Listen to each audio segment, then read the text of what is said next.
जय हिंद साथियों, मैं अनूप कुमार आपके अपने YouTube चैनल जय काव्य एकेडमी पे फिर एक बार स्वागत करता हूँ।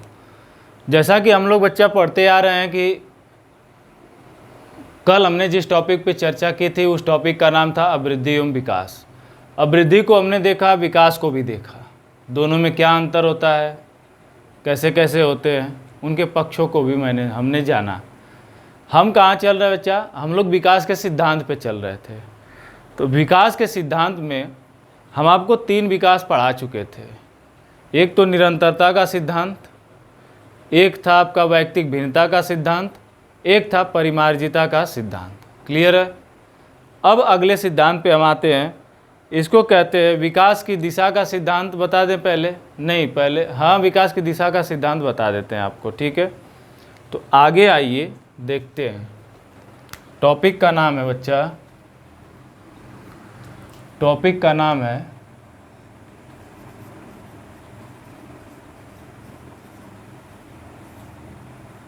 अभिवृद्धि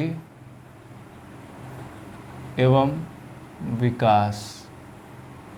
क्लियर है बेटा? क्लियर है इतना? इसमें हमें क्या देखना था? देखिए, मैंने कहा कि यहाँ से शुरू करते हैं। कहाँ से? अगला जो सिद्धांत है उसका नाम है विकास की दिशा का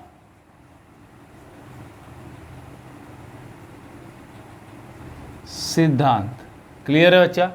विकास के दिशा का सिद्धांत। अभी यह विकास के दिशा का सिद्धांत क्या कहता है?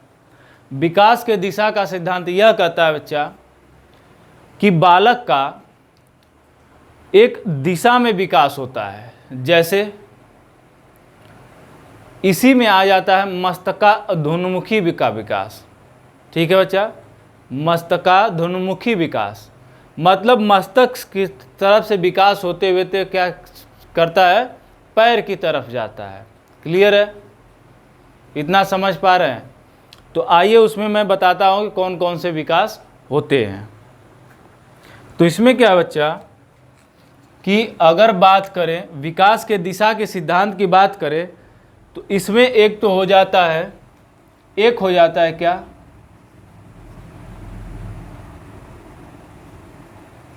मस्तकाधुन्मुखी।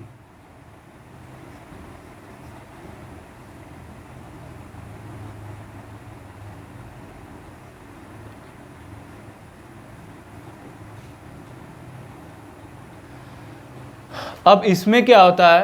मस्तकाधुन्मुखी विकास में क्या होता है कि मस्तकाधुन्मुखी विकास में होता है कि मतलब अगर मान लीजिए जैसे मैंने एक बालक बनाया,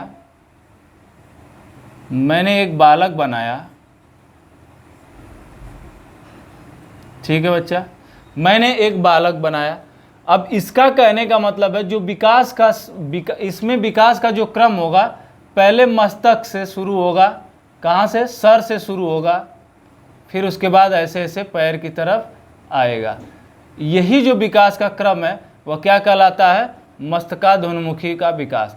मतलब मस्तक से उन्मुख होगा, मतलब नीचे की ओर होगा। तो यह क्या कहलाएगा? मस्तकोन्मुखी विकास। जैसे माता के गर्भ में सर्वप्रथम जिस भ्रूण के बाद जिस संरचना का निर्माण होता है वो होता है सिर। क्लियर है बच्चा? क्या होता है? सिर। फिर उसके बाद जैसे सिर पे बाल निकलना शुरू होते हैं, अगर ऐसे समझना चाहें तो भी समझ सकते हैं। फिर सिर पे बाल निकलने के बाद जो सिर के अन्य तत्व हैं, कान उन बनना, ये सब हो जाता है। फिर उसके बाद आँखों का, ठीक है, निर्माण हो जाता है। फिर उसके बाद क्या होता है? धड़ का निर्माण होने लगता है। किसका बच्चा? धड़ का निर्माण होने लगता है। बालक के धड़ का निर्माण होने लगता है। फिर उसके बाद उसके धड़ के बाद क्या होता है? उदर का निर्माण होने लगता है। फिर उसके बाद नीचे उसके क्या होता है? पैर का निर्माण और हाथ का निर्माण होने लगता है। मतलब कह सकते हैं कि सर्वप्रथम माता के गर्भ में भ्रूण के बाद क्या बनता है? मस्तिष्क का निर्माण होता है। मस्तिष्क का निर्माण होता है। जैसे अब इसको मस्तिष्क इसलिए कह रहे हैं क्योंकि जो संरचना देखेंगे ना, ऐसे गोल नुमा अंडाकार नुमा संरचना रहेगी। तो माना जाता है कि जैसे कि सर्वप्रथम माता के गर्भ में बच्चे के मस्तिष्क का ही विकास होता है, ये मनोवैज्ञानिकों का मानना है। क्लियर है। फिर उसके बाद मस्तिष्क पे बालों का उगना आ जाएगा, फिर उसके बाद उसमें जो भी कान, आँख, नाक है उनका थोड़ा थोड़ा चिन्ह दिखने लगेगा। फिर उसके बाद धड़ का विकास होता है, हाथ का, फिर उसके बाद उदर का, फिर उसके बाद पैर का विकास होता है। तो यही विकास क्या कहलाता है? मस्तकोध्वनुमुखी विकास। ठीक है बच्चा, क्या कहलाता है? मस्तकोध्वनुमुखी विकास। एक बात जान लीजिए, विकास के दिशा के सिद्धांत में, विकास के दिशा के सिद्धांत में एक थे कुप्पुस्वामी। क्या बच्चा, क्या नाम था उनका? क्या नाम था? कुप्पुस्वामी। उन्होंने विकास के क्रम में 2 विकास बताए थे, जिसमें था मस्तकाध्वनुमुखी विकास और दूसरा था समीप्यता का विकास। ठीक है, तो किसके अनुसार? कुप्पुस्वामी के अनुसार। यहाँ पे लिख लेते हैं,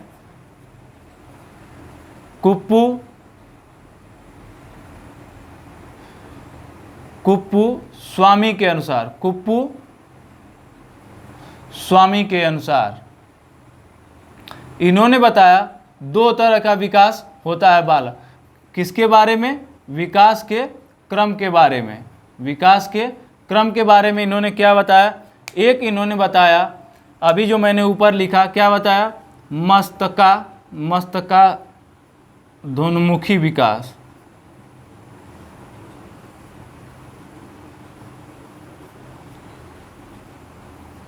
और एक मैंने क्या बताया?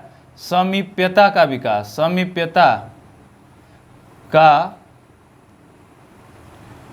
विकास। अब देखिए, मस्तकोन्मुखी विकास मैंने समझा दिया अभी, यह कुप्पुस्वामी के अनुसार है। बता दीजिएगा, इंपॉर्टेंट बन जाता है, क्योंकि कभी कभी पूछ देता है कि विकास के क्रम में किसके द्वारा 2 विकास के क्रम बताए गए हैं। मस्तकाध्वनुमुखी विकास और समीप्यता का विकास किसके द्वारा बताया गया है कि यह बालक के अंदर 2 प्रकार के विकास के क्रम चलते हैं, तो वह बच्चा अकॉर्डिंग टू कुप्पुस्वामी हो जाता है। क्लियर है बच्चा। अब समीप्यता के विकास के सिद्धांत की बात करेंगे। विकास के दिशा के सिद्धांत में दूसरा क्या हो जाता है? अगर इसको मान लेते हैं ए, तो बी वाला क्या हो जाता है? बी वाला हो जाता है बच्चा, बी वाला हो जाता है क्या? समीप्यता का विकास। समीप्यता का विकास या समीप्यता का सिद्धांत कह सकते हैं इसको। समीप्यता का सिद्धांत या समीप्यता का विकास, इसको कहते हैं बच्चा, इसको कहते हैं केंद्र से सिरों की ओर, केंद्र से सिरों की ओर भी कहते हैं इसको। क्लियर है? केंद्र से सिरों की ओर भी कहते हैं इसको। क्यों कहा जाता है? इसमें देखिए, इसमें कहा जाता है इनके अनुसार कि सर्वप्रथम जो बालक के अंदर होता है वह क्या होता है? रीढ़ की हड्डी बनती है। किसकी हड्डी? रीढ़ की हड्डी बनती है। क्लियर है बच्चा? क्या बनता है? रीढ़ की हड्डी बनती है। ठीक है,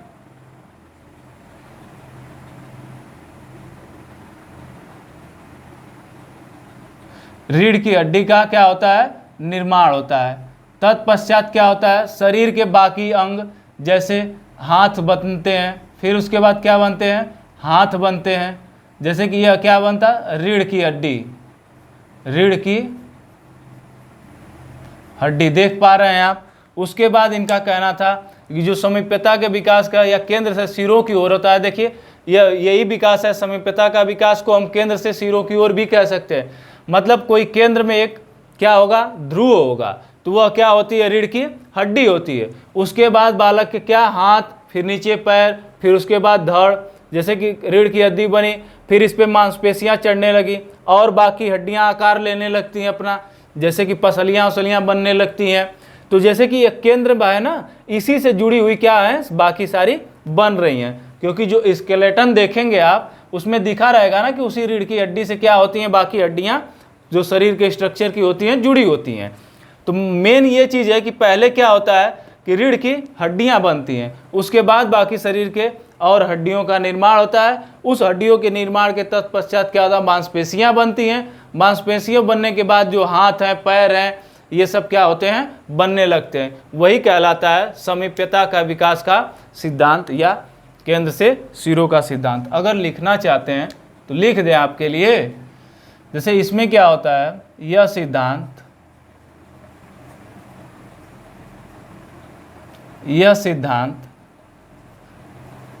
कहता है कि बालक के अंदर सर्वप्रथम क्या बच्चा, सर्वप्रथम रीढ़ की हड्डी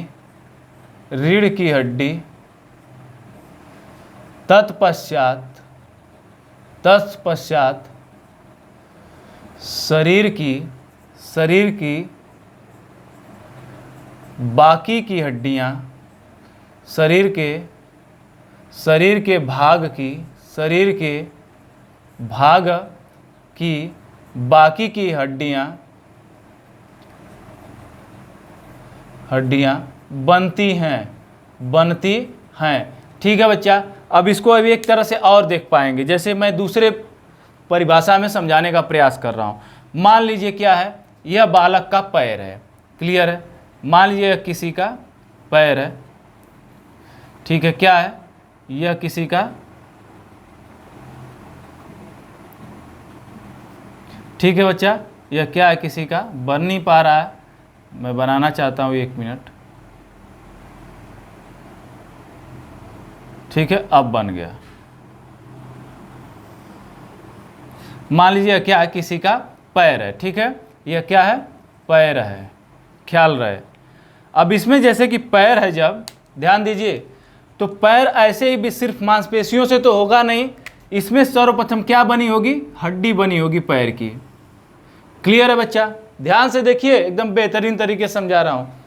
केंद्र से सिरों की ओर या समीप्यता का सिद्धांत, पहले क्या बनी होगी, पैर की हड्डी का निर्माण हुआ होगा, तत्पश्चात इस हड्डियों पे क्या हुई होंगी, मांसपेशियां चढ़ना प्रारंभ हुई होंगी। क्या बच्चा, मांसपेशियां चढ़ना प्रारंभ हुई होंगी। क्या, मांसपेशियां चढ़ना प्रारंभ हुई होंगी, तब धीरे धीरे क्या हुआ होगा, इस पैर का निर्माण हुआ होगा। जबकि आपके पैर में क्या होती हैं, और फिर उसके बाद इस मेन हड्डी से बाकी की हड्डियां क्या होती हैं, बनती हैं। क्लियर है बच्चा, इतना देख पाए। तो सर्वप्रथम इसमें मुख्य हड्डी का निर्माण होता है। क्या बच्चा, निर्माण होता है। उसके बाद में मांसपेशियां बनती हैं, मांसपेशियां बनती हैं। क्लियर है बच्चा, देखिए खींच के लीजिए सेशन को बच्चा, ज़्यादा से ज़्यादा लाइक करिए, एकदम बेहतरीन तरह से एक्सप्लेनेशन है। आपको कभी इस सिद्धांत में फिर कभी दिक्कत हो ही नहीं सकती। क्लियर है बच्चा। विकास के दिशा के सिद्धांत में, मैं साइड में हो जाता हूं, एक बार देख लीजिए। विकास के दिशा के सिद्धांत में हमने मस्तकोन्मुखी का विकास देखा, या कह सकते हैं विकास के दिशा के सिद्धांत में कुप्पुस्वामी ने विकास के क्रम में 2 सिद्धांत बताए थे। किसने बच्चा, कुप्पुस्वामी ने। एक बताया था मस्तकाधोन्मुखी का विकास, और एक बताया था समीप्यता का विकास या समीप्यता का सिद्धांत, या विकास के समीप्यता का सिद्धांत। तो पहला था मस्तकोन्मुखी विकास। इसमें क्या होता था, पहले बालक के सिर से लेके पैर की तरफ विकास का क्रम चलता था। इसमें क्या है, समीप्यता का विकास कहता है केंद्र से सिरों की ओर, मतलब सर्वप्रथम शरीर किसी भी बालक के अंदर रीढ़ की हड्डी का निर्माण होता है, फिर बाकी हड्डियां उससे जुड़ के क्या होती हैं, निकलती हैं, तो शरीर का स्ट्रक्चर तैयार होता है। तो ये हो गई केंद्र, और बाकी जो हड्डियां बनती हैं और मांसपेशियां चढ़ती हैं वो हो गई सिरों की ओर, मतलब आपकी स्किन की तरफ आती हैं, जैसे कि मैंने यहाँ पे आपको समझाया। क्लियर है, यहाँ तक क्लियर है बच्चा। देख लीजिए, स्क्रीनशॉट लीजिए जल्दी से लीजिए, आगे चले बच्चा, खींच के। हो गया बच्चा, चलिए मिटाते। अब आते हैं, मिटा देना बच्चा। अब आते हैं इस पे, क्या, अब आते हैं समन्वय के सिद्धांत पे। किस पे? समन्वय का सिद्धांत। क्या बच्चा? समन्वय का सिद्धांत। समन्वय का सिद्धांत।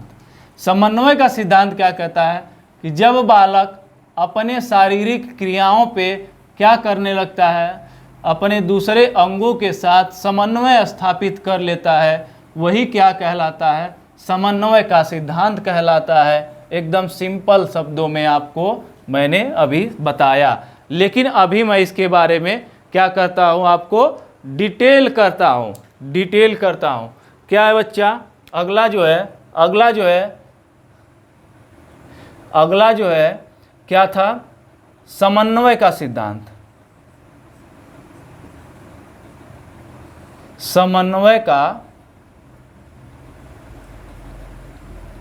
आप लोग बच्चा कंप्लेन करते हैं कि सर छोटा छोटा लिखते हैं, दिखता है नहीं।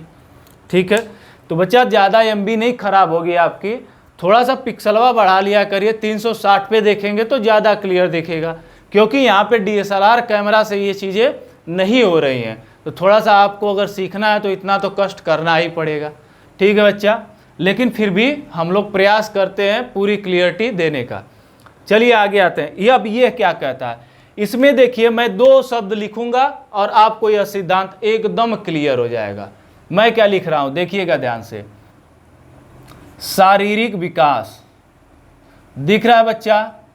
दिख रहा है सही से अक्षर? और यहां पे हो गया मानसिक विकास।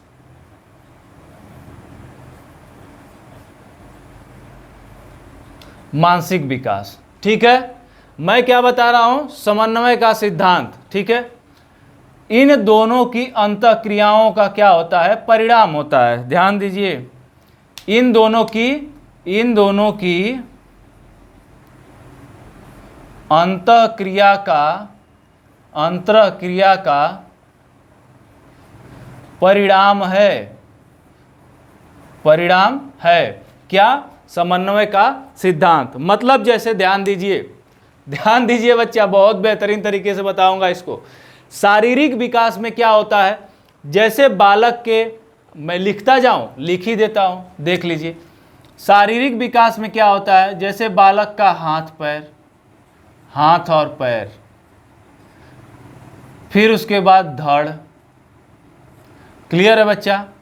क्या हाथ पैर धड़ ये सब किस में है? शारीरिक विकास में है। जैसे कि हाथ पैर का विकास हुआ, फिर उसके बाद धड़ का विकास हुआ। मानसिक विकास में क्या होता है?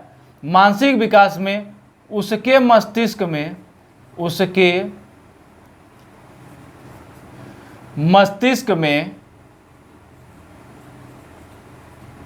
दृढ़ता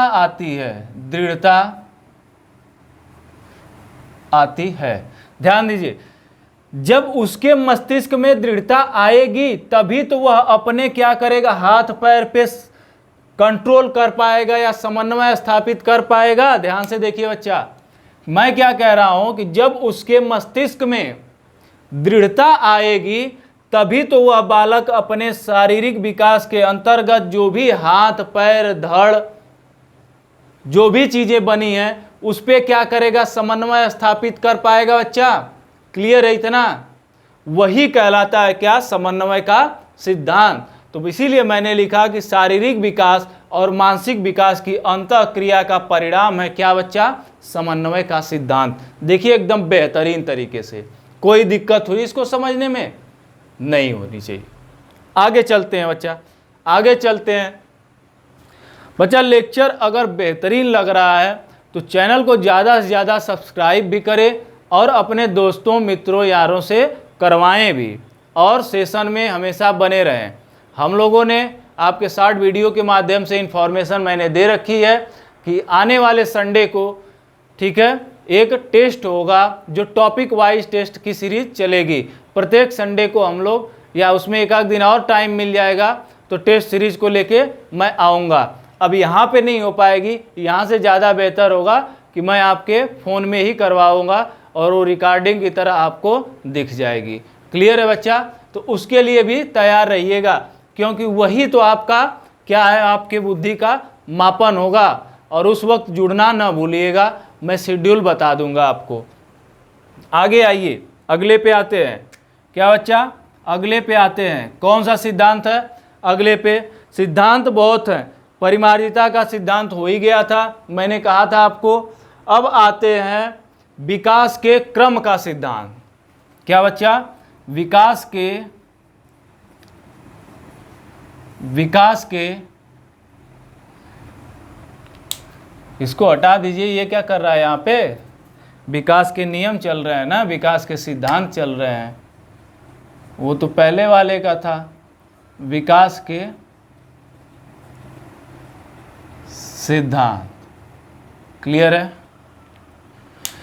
विकास के क्रम का सिद्धांत अगला हम पढ़ेंगे। विकास के क्रम का सिद्धांत, क्लियर है बच्चा? देखिए, अब विकास के क्रम के सिद्धांत में क्या होता है कि सर्वप्रथम माता के गर्भ में किसका निर्माण होता है? तो बच्चा भ्रूण का निर्माण होता है, ये भी आप लोग जानते हैं। किसका निर्माण होता है? भ्रूण का निर्माण होता है। तत्पश्चात किसका निर्माण होता है? शरीर रचना का निर्माण होता है। किसका? शरीर रचना का निर्माण होता है। उसके बाद तत्पश्चात माता शिशु को क्या देती है? जन्म देती हैं, जन्म देती हैं। उसके बाद शिशु क्या करता है? क्या करता है? चलना शुरू करता है। फिर उसके बाद सुनना, बोलना, पढ़ना, ऐसे क्या करता है? शुरू करता है। लिखना, यह क्या है? एक विकास के दिशा का क्रम है। अगर, अच्छा ये बताइए, अगर यह क्रम निश्चित नहीं होगा, यह क्या है? सारे क्रम निश्चित है, इसमें कोई फेरबदल आप नहीं कर सकते। हाँ, सुनना, बोलना, पढ़ना में सुनना तो वैसे ही रहेगा, बोलना भी बालक क्या करता है? आ जैसी ध्वनियाँ निकालने लगता है, क्योंकि जैसे जैसे विकास होता है वैसे वैसे वर्ण भी बोलने लगता है, और फिर उसके बाद दो वर्डों के मेल से एक शब्द भी बना के बोलता है। ठीक है, उसके बाद पढ़ना या लिखना, अब इसमें से जो पहले करवा लीजिए, ये तो आपके संक्रिया पे निर्भर करता है। जैसे कि कुछ लोग होते हैं कि पहले बच्चों को क बनाना सिखवाते हैं, उसके बाद पढ़वाते हैं, लेकिन कुछ लोग होते हैं क्या करते हैं? क को पढ़वाते हैं। इससे फ़ायदा क्या होगा? पहले हम क को पढ़वा लेंगे तो बच्चे के दिमाग में जो संप्रत्यय क के प्रति बन जाएगा ना बच्चा, वह ढांचा उसके दिमाग में बन जाएगा। इसीलिए इसका क्रम होता है पहले पढ़वाना, फिर उसके बाद लिखवाना। अगर वह ढांचा बन गया तो वह लिखने में क्या करेगा? आसानी या सहजता महसूस करेगा। यही तो सिखाने का क्रम होता है। अब देखिए, इसमें एक भी क्रम उल्टा सीधा नहीं हो सकता। क्यों? क्योंकि बताइए, भ्रूण ना बन के सीधे शरीर की रचना हो जाएगी? शरीर बन जाएगा? कतई नहीं बनेगा। या ये सब हो ना, बच्चा को सीधे माता जन्म दे देगी बिना भ्रूण के? बिल्कुल नहीं। फिर वही क्रम।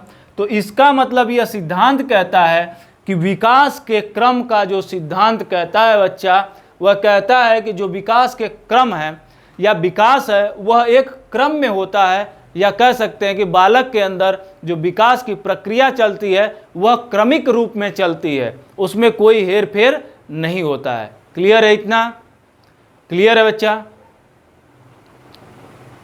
क्लियर है? आगे चले, आगे चले साथी, सेशन को लीजिए खींच के।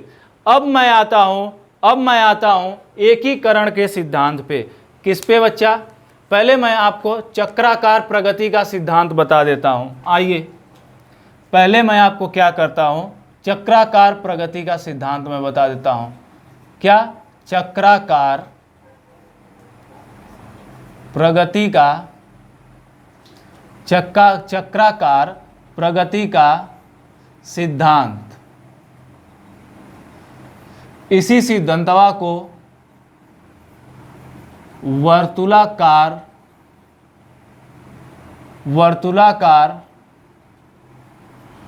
प्रगति का सिद्धांत भी कहते हैं। इसमें कोई कंफ्यूजन नहीं होना चाहिए। जैसे इसमें क्या होता है? इसमें क्या होता है देखिएगा बच्चा, जैसे ये जो बना,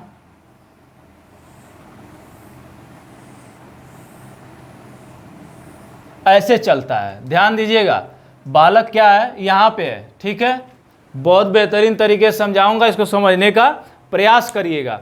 ऐसे लोग मानते हैं क्या होता है कि बालक का जो विकास होता है बच्चा, वह लंबवत होता है। क्या कहते हैं लोग, वर्टिकल होता है, वर्टिकल होता है, ठीक है। लेकिन ऐसा कुछ नहीं है, बालक का विकास लंबवत होता है। लेकिन लंबवत बिल्कुल नहीं होता है, यह एकदम सत्य है। बहुत जगह मिलेगा कि जो बालक का विकास होता है लंबवत होता है, नहीं, वो विकास के दिशा का सिद्धांत कहता है कि विकास जो होता है सर से नीचे की ओर चलता है, ये बिल्कुल सही है। लेकिन यह लंबवत होता है, यह बिल्कुल गलत है। विकास जो होता है बालक का, वो चक्राकार क्रम में ही होता है। जैसे मान लीजिए बच्चा कि यहाँ पे क्या है, बालक है। कहाँ पे मैं बनाऊँ, यहीं पे बना दूँ। यहाँ पे क्या है, बालक है। छोटा सा नन्हा मुन्ना सा बनेगा, प्यारा सा, क्योंकि अभी बेचारा नन्हा है, ठीक है। तो यह जो बालक है, ध्यान दीजिएगा, प्रारंभिक अवस्था में, मतलब जन्म के अवस्था में, क्या वह कुछ सीख पाएगा, नहीं सीख पाएगा। लेकिन जैसे ही वह जन्म लिया, उसके कुछ समय पश्चात ही उसके मस्तिष्क पे संप्रत्यय बनना शुरू कर देता है। तो वह क्या कहलाता है। अब देखिए कैसे चलता है। मान लीजिए यहाँ तक आते आते बालक ने यहाँ तक कुछ सीखा, क्लियर है, क्लियर है बच्चा। फिर यहाँ से आते आते बालक ने कुछ सीखा, यहाँ तक एकदम आइए, एकदम बिंदास आइए, खींच के आइए बच्चा, शाबाश, खींच के आइए। चलिए अब देखिए, अब इसी विकास के क्रम को देख लीजिए, बहुत बेहतरीन चीज है। यह तो विकास की तरफ क्या हुआ, यह विकास की तरफ अग्रसर हुआ।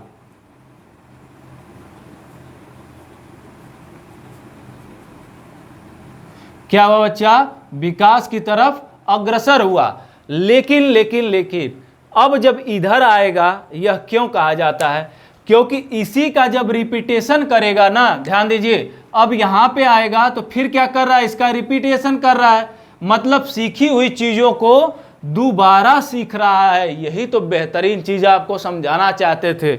मतलब यहां पर जो चीजें चलेंगी, यहां पर सीखी हुई चीजों को वाह भाई, सीखी हुई चीजों को या वस्तुओं का दोबारा, मतलब रिपीटेशन करेगा। क्या कहते हैं उसको भाई, लिख दे रहा हूं, ऐसे ही समझ लीजिएगा। रिपीटेशन करेगा मतलब दोहराव करेगा, ठीक है बच्चा। क्या करेगा, दोहराव करेगा। तो वह सीखने में क्या करेगा बच्चा, सीखने में दृढ़ता पाएगा या दृढ़ता को प्राप्त करेगा। यही कहता है क्या, चक्राकार प्रगति का सिद्धांत। मतलब जितनी तेजी से वह सीखा, जरूरी नहीं है कि वह आगे भी उसी रफ्तार से सीधे बढ़ता चला जाए, ना ना ना ना ना। फिर वह क्या होगा, वह अपने सीखे हुई चीजों का क्या करेगा, रिपीटेशन करेगा, ताकि उसको सही से दृढ़ीकरण कर पाए, भविष्य में उसको फिर से वो चीज़ ना सीखनी पड़े। जैसे आप लोग देखते हैं, जो पहले दिन बच्चा जो खेल प्रारंभ करता है, उस खेल को दोबारा खेलता है, फिर तीसरे दिन भी खेलता है, फिर चौथे दिन खेलता है, तब उसके बाद कहीं फिर दूसरे नए तरह के खेल को क्या करता है, सोचता है। तो यही कहलाता है चक्राकार प्रगति का सिद्धांत, कि जो सीखने की प्रक्रिया है, अब फिर यहाँ से देखिए स्पीड पकड़ेगी, ये लो रॉकेट बनी, फिर यहाँ से क्या होगी, फिर वही बात दोहराव, फिर उसी तरह से चलेगा, फिर क्या होगा बच्चा, दोहराव होगा। तो जो यही प्रक्रिया है सीखने की बच्चे की, वही क्या कहलाती है, चक्राकार प्रगति का सिद्धांत कहलाती है। एक दूसरे शब्द में अगर आपको समझाएं तो कह सकते हैं कि यहाँ पे जन्म के समय की बात हो रही है। क्या हो रही है, जन्म के समय की बात। फिर मान लीजिए बालक यहाँ क्या हो गया, 2 वर्ष का हो गया, तो यह कुछ सीखेगा कि नहीं। फिर यहाँ पे 3 वर्ष का हो गया, तो यहाँ पर भी तो कुछ सीखेगा। लेकिन जब 4 वर्ष का हुआ, 4 वर्ष का हुआ, तो जरूरी नहीं कि जो 3 वर्ष तक जितनी तेजी से सीखा फिर 4 वर्ष में भी उतनी तेजी से सीखेगा, क्योंकि सीखी गई वस्तुओं का बच्चे क्या करते हैं, बढ़ती उम्र के साथ भी दोहराव करते हैं। ठीक है, फिर उसी तरह क्या हुआ, यहाँ पे 5 वर्ष का हो गया, क्लियर है। फिर यहाँ पे 6 वर्ष का हो गया, फिर यहाँ पे मान लीजिए 12 वर्ष का हो गया, ध्यान दीजिएगा। अब ऐसे ही बढ़ता चला जाएगा। मान लीजिए यहाँ पे क्या हो गया, 16 वर्ष का, मान लीजिए यहाँ पे 13 वर्ष का हो गया, क्या बच्चा, 13 वर्ष का हो गया, यहाँ पे हो गया 15 वर्ष का हो गया, ठीक है, यहाँ पे 16 वर्ष का हो गया। अब ऐसे जैसे आप समझ पाएँ, यहाँ पे क्या हुआ, 18 वर्ष का हो गया। तो यह सीखने का क्रम होता है। मतलब जरूरी नहीं कि जो 0 से लेके 18 तक, क्या बच्चा, 0 से लेके 18 वर्ष तक जो सीखने का इसका प्रक्रिया है, जो कह सकते हैं तीनों अवस्थाओं में होती है, वह सिर्फ एक ही मतलब रफ्तार से क्या करे बच्चा, सीखता जाए ना बच्चा, जिग जग बनता है। क्या बनता है, जिग जग सीखता है। मतलब उसके सीखने का जो क्रम होगा ऐसे ऐसे हो सकता है। कैसे हो सकता है, ऐसे ऐसे हो सकता है। कहीं पे कम सीखेगा, कहीं पे ज़्यादा सीखेगा, फिर कहीं पे कम सीखेगा, कहीं पे ज़्यादा सीखेगा, कहीं पे कम सीखेगा, कहीं पे ज़्यादा सीखेगा, फिर कहीं पे कम सीखेगा। ये चीज़ यहाँ हुई।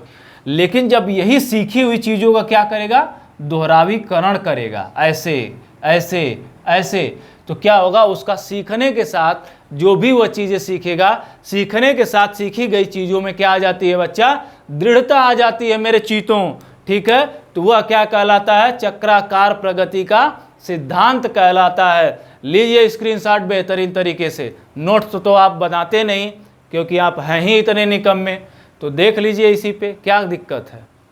ठीक है, नोट्स बना लेंगे भाई, तो काहे को लिखने जाए, मास्टर साहब तो लिख ही रहे हैं, लिखेंगे ना, हैं।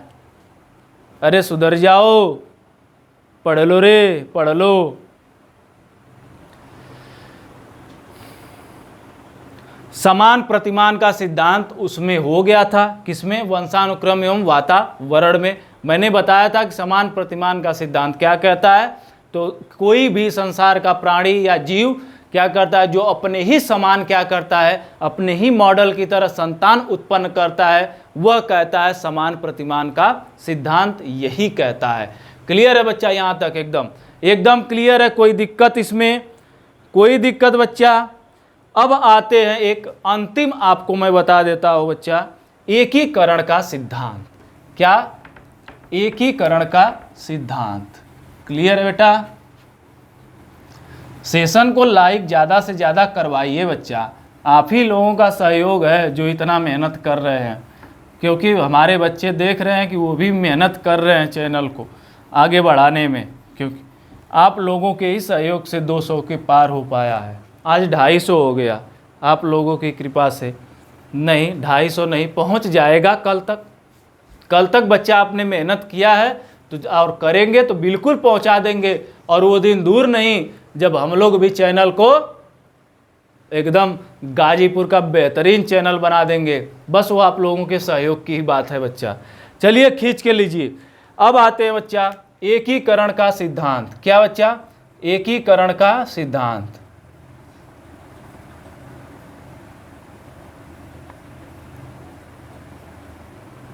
ये लास्ट रखूंगा बच्चा, नहीं तो सेशन लंबा हो जाएगा, और मुझे पता है कि लंबा सेशन आपको देखना पसंद नहीं है। ठीक है, वैसे भी लंबा हो ही चुका होगा क्योंकि 30 मिनट से तो ज़्यादा ही हो गया होगा। तो चलिए बच्चा इतने पे बंद ही कर देते हैं, फिर इसके बाद मैं अगला एकीकरण का सिद्धांत अगले दिन आपको लेके आऊँगा। तो ठीक है बच्चा, इसी तरह बेहतरीन तरीके से सीखने के लिए इस चैनल को ज़्यादा से ज़्यादा सब्सक्राइब करवाइए और अपने दोस्तों मित्रों में भेजकर इसको शेयर भी करिए और चैनल को सब्सक्राइब भी करवाइए, क्योंकि आपका जुनून ही हमारा जुनून है बच्चा। आप जितना जुनून दिखाएंगे हम उतना जुनून दिखाएंगे। तो थैंक यू वेरी मच बच्चा सेशन को देखने के लिए। अब चलते हैं। जय हिंद, जय काव्य एकेडमी।